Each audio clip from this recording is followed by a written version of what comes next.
1935 से पहले भारत में बहुत सारे बैंक थे, जैसे bank of Mumbai, bank of Madras, bank of Calcutta, बहुत अलग अलग टाइप के क्या थे बैंक थे। और हर बैंक क्या करता था, अपनी अलग अलग करेंसी छापता था, यानी कि हर बैंक अपने अलग अलग नोट छापा करता था। अब ये सोचो क्या है, ये क्या बात हुई, इतने सारे नोट। हाँ, हर बैंक अपने अलग अलग नोट छापता था, बहुत सारे नोट हो गए थे उस समय पे। बैंक ऑफ कलकत्ता के अलग नोट छप रहे, बैंक ऑफ मद्रास के अलग नोट छप रहे, बॉम्बे के अलग नोट छप रहे, और भी बैंक है उनके भी क्या है अलग नोट छप रहे। तो इस वजह से क्या हो गया, मार्केट में लोगों के पास बहुत अलग अलग टाइप के नोट्स हो गए। अब अंग्रेज सरकार ने सोचा कि इस मुसीबत से कैसे बचा जाए, इतने सारे नोट अलग अलग टाइप के।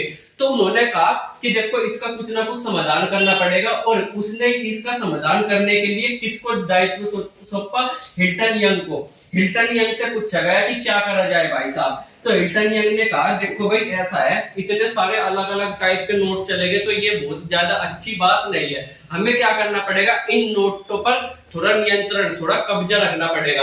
तो इसने कहा कि जितने भी बैंक नोट छाप रहे हो ना, जैसे कोई भी बैंक है, कोई भी बैंक उस समय का था जो नोट छाप रहा था, इनको कहा जाए कि नोट छापना क्या करा जाए, बंद करा जाए, नोट छापना बंद करा जाए। और अगर बैंक नोट छापना बंद कर देंगे तो किसी ना किसी को तो नोट छापना पड़ेगा। तो इसने ही कहा कि हम एक अपना खुद का बैंक बनाएंगे, यानी कि ये पूरी की पूरी जिम्मेदारी किसको दे देंगे, केवल एक बैंक को दे देंगे। अब हर बैंक नहीं नोट छाप सकता, केवल एक बैंक ही नोट छाप पाएगा। और इसी तरीके से क्या 1934 में, सन 1934 में क्या करा गया, एक कानून बनाया गया। कब? 1934 में एक कानून बनाया गया। उस कानून का नाम क्या था, 1934 में जो कानून बनाया गया उस कानून का नाम था रिजर्व बैंक ऑफ इंडिया अधिनियम 1934। ठीक है, रिजर्व बैंक ऑफ इंडिया अधिनियम 1934 का कानून बनाया गया। और ये कानून क्या हो गया, लागू हो गया, यानी कि अब कोई भी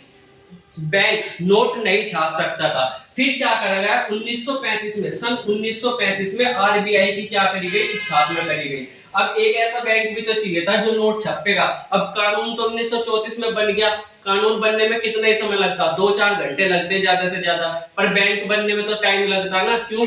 क्योंकि बैंक बनेगा, पहले उसकी बिल्डिंग बनेगी, फिर उसके कर्मचारी आएंगे, तब बैंक बनाया जाएगा, तो उसमें टाइम लगा। तो 1934 में कानून बना और 1935 में क्या हो गया, बैंक बन करके तैयार हो गया। और 1 अप्रैल 1935 से इस बैंक ने काम करना शुरू कर दिया। अब देखो इस काम, अब जो आरबीआई है, सबसे पहले ये कहां पर बनाया गया था, ये बनाया गया था कलकत्ता में। कहां पर बनाया गया था, कलकत्ता में। पर कलकत्ता में सरकार को मजा नहीं आया, तो उसने क्या कर दिया, 1937 में क्या है, इसका स्थानांतरण कर दिया, यानी कि अब ये बैंक कहां पर है, मुंबई में है, और इस समय मुंबई से ही काम करता है।